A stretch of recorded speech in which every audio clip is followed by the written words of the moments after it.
ধন্যবাদ সাংবাদিক বন্ধুসকল। আজি অসমৰ এটা জ্বলন্ত সমস্যা ভেঞ্চাৰ স্কুলৰ লৈ দুই এষাৰ কথা ক'বলৈ ওলাইছো।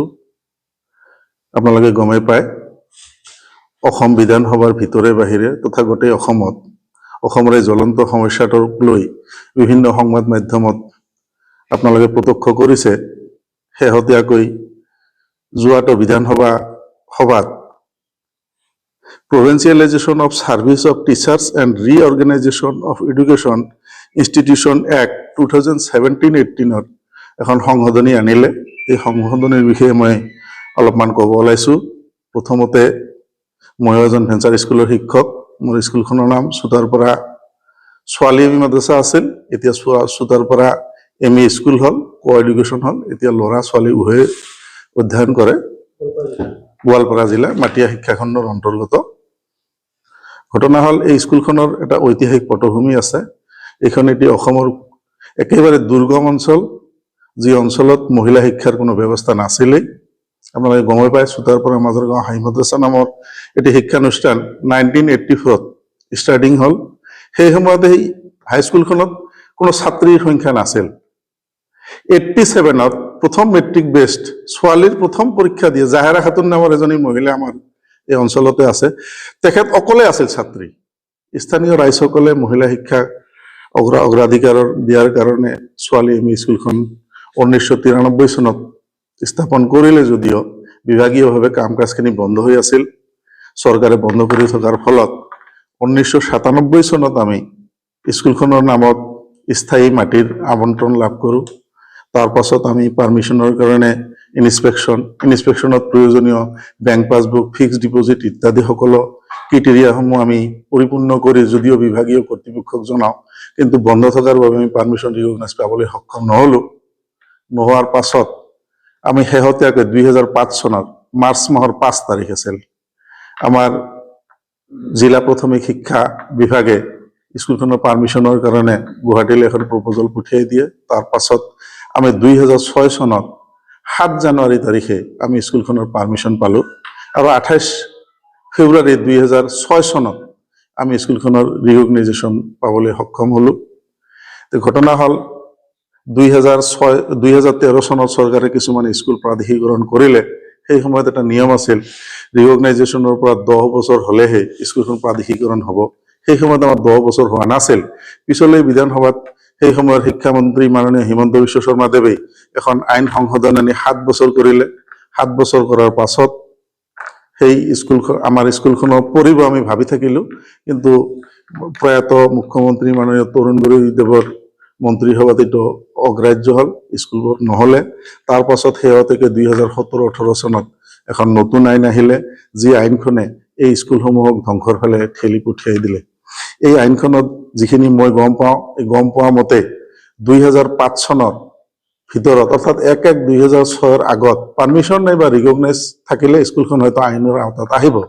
এতিয়া প্ৰশ্ন হ'ল, আমি 2005 চনতে একেলগে কাগজবিলাক জমা দিছিলোঁ, কিছুমানৰ পাৰ্মিশ্যন হৈ গ'ল।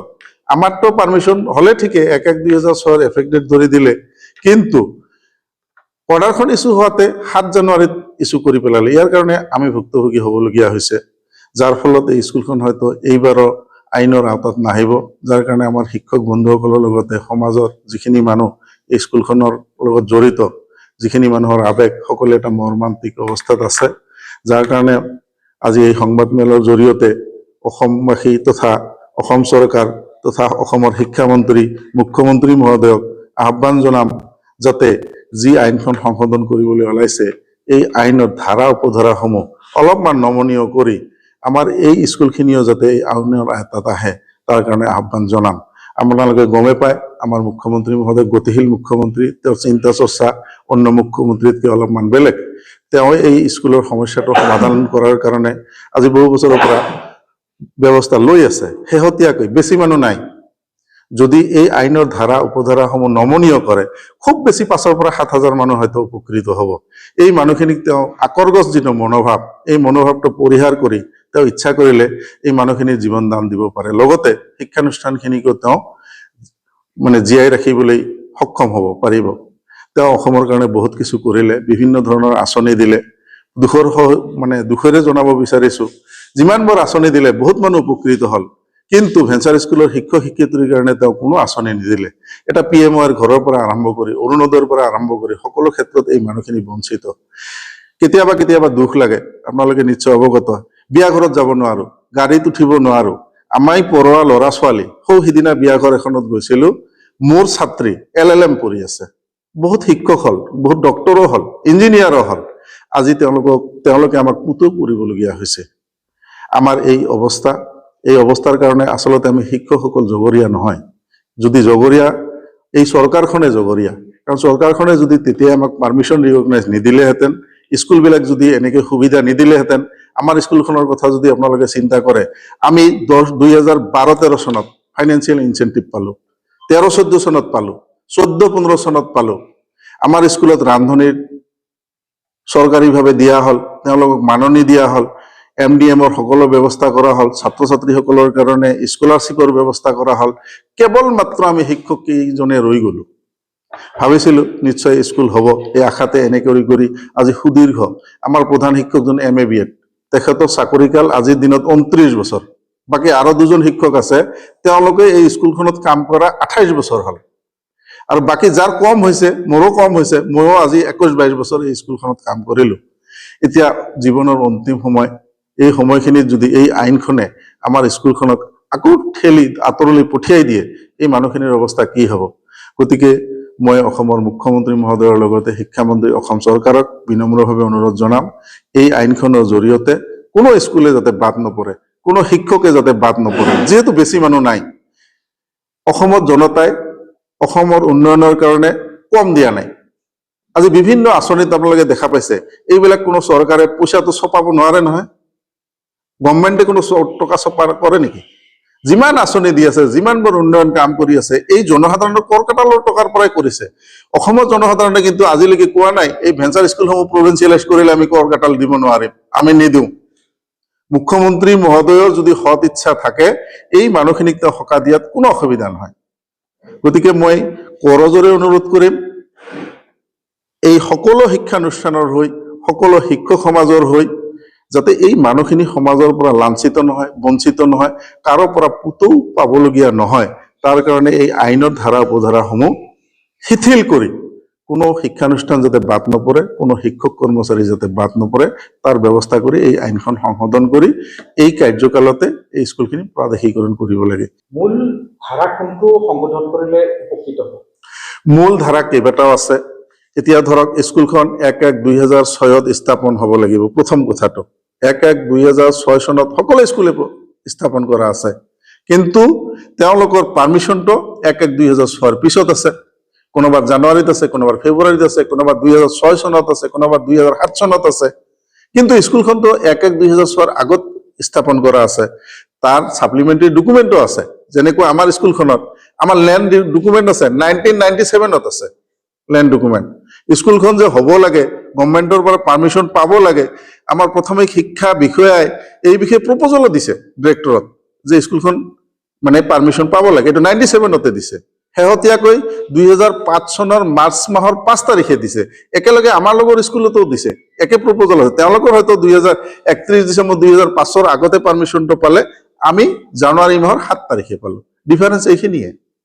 তাৰ উপৰিও এইবিলাক শিথিল কৰিব লাগে। তাৰ উপৰিও শিক্ষক পেটাৰ্ণ যিটো 2013 চনত ল'লে আৰু 2021 চনত ল'লে, আৰু এইবাৰো যদি ল'বলৈ গৈ আছে, আপোনালোকে চাব বহুত অসুবিধা আছে এই ক্ষেত্ৰত। আগৰ এনৰলমেণ্ট আৰু এতিয়াৰ এনৰলমেণ্ট নাই, সমান নাই। এতিয়া স্কুল হ'ল, এতিয়া চৰকাৰী স্কুলবিলাক বিভিন্ন ধৰণৰ সুবিধা আগবাঢ়ি গ'ল। এতিয়া ভেঞ্চাৰ স্কুলত ল'ৰা ছোৱালী কোনে পঢ়াব? MDMটো বন্ধ কৰি দিলে, স্কলাৰশ্বিপটো বন্ধ দিলে, চাইকেল বন্ধ কৰি দিলে। গতিকে আপুনি স্কুলবিলাকত এনৰলমেণ্ট কমি গ'ল।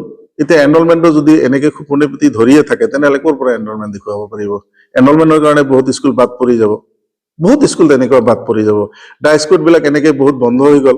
কিছুমান স্কুলৰ ডাইস্কুট বন্ধ হৈ গ'ল। এতিয়া ছাত্ৰ ছাত্ৰী নাথাকিলে শিক্ষকবিলাক কেনেকৈ আৰু থাকিব? এনেকেই ডাইস্কুটবিলাক বন্ধ হৈ যোৱাৰ কাৰণে বহুত স্কুল বাদ পৰি যাব। গতিকে এইবিলাক ধাৰা যদি নমনীয় নকৰে, তেনেহ'লে এই স্কুলবিলাক প্ৰভিঞ্চিয়েলাইজ নহ'ব। হাইস্কুলৰ ক্ষেত্ৰতো তেনেকুৱা। মই যদিও হাইস্কুলত কাম নকৰোঁ, তথাপিতো অকণমান সকাহ দিছে। ক্লাছ 8টো আগত হাইস্কুলত আছিল, আগত 21 চনত যিবিলাক প্ৰভিঞ্চিয়েলাইজ হ'ল, ক্লাছ 8টো পাৰ্মিশ্যনটো তেওঁলোকে নধৰাৰ কাৰণে 9 ধৰাৰ কাৰণে বহুত স্কুল বাদ পৰি গ'ল। এইবাৰ যদিও ক্লাছ 8টো ধৰিলে, কিন্তু এনৰলমেণ্টৰ ক্ষেত্ৰত, লেণ্ড ডকুমেণ্টৰ ক্ষেত্ৰত আদি কৰি বিভিন্ন সমস্যা জৰ্জৰিত হৈ আছে। বহুত কাৰণত, কিবা নহলে কিবা এটা কাৰণত স্কুলখিনি, হাইস্কুলখিনিও বাদ পৰি যাব। তো গতিকে এইবিলাক ধাৰা তেওঁ জানে, মুখ্যমন্ত্ৰীও জানে, শিক্ষামন্ত্ৰীও আটাইখিনি সমস্যা জানে। গতিকে তেওঁলোকৰ অকণমান সৎ ইচ্ছা থাকিলে এইবিলাক কোনো অসুবিধা নহয়, এইবিলাক তেওঁ পাৰ কৰি লৈ যাব পাৰিব, মোৰ এটা বিশ্বাস।